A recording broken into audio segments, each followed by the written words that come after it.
I've often wondered what I was thinking. Oh, I know what one of the things I was thinking was,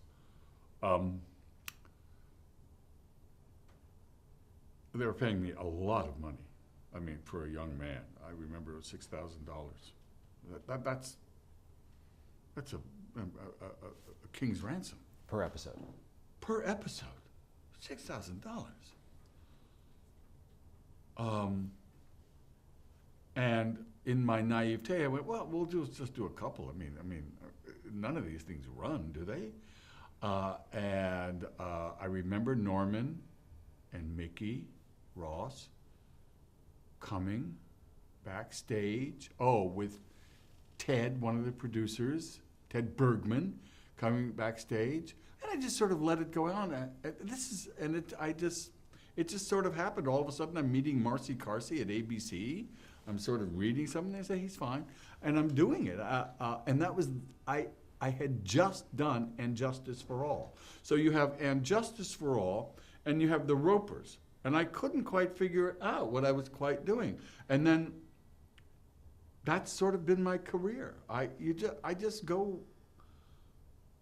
You go where the work is, and it was so much fun. Again, I did not understand what television was. I did not understand. I treated it like theater. I had no idea that I would say something and it would go out. But I remember it came out on a Thursday. I believe it was on a Thursday. And I was walking up the stairs of the subway on 42nd Street going to a rehearsal. And someone said, oh, look, there's that television actor.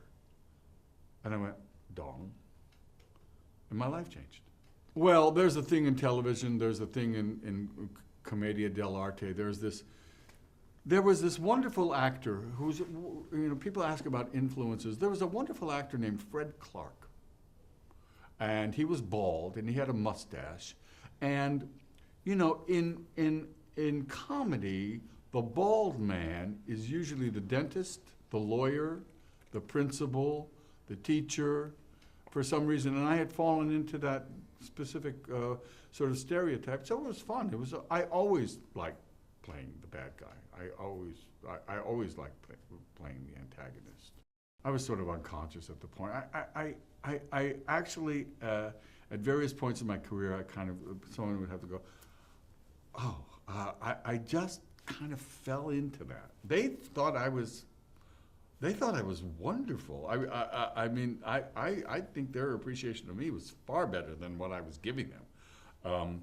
I do remember I was terribly thin, and I had my hair flipped at the back. I was an odd duck. But there's nothing more than funny than an uptight guy, And we had fun for a couple of years. Again, they were different days.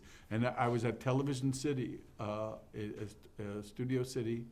Yeah, Television City on Beverly. And what was odd about that is that my dad took us on a tour when I was maybe 8, 9 years old, and I was working in that building. In fact, our rehearsal studio is where I'm going to be going out and doing the Craig Ferguson show was right in that studio. So that's kind of interesting.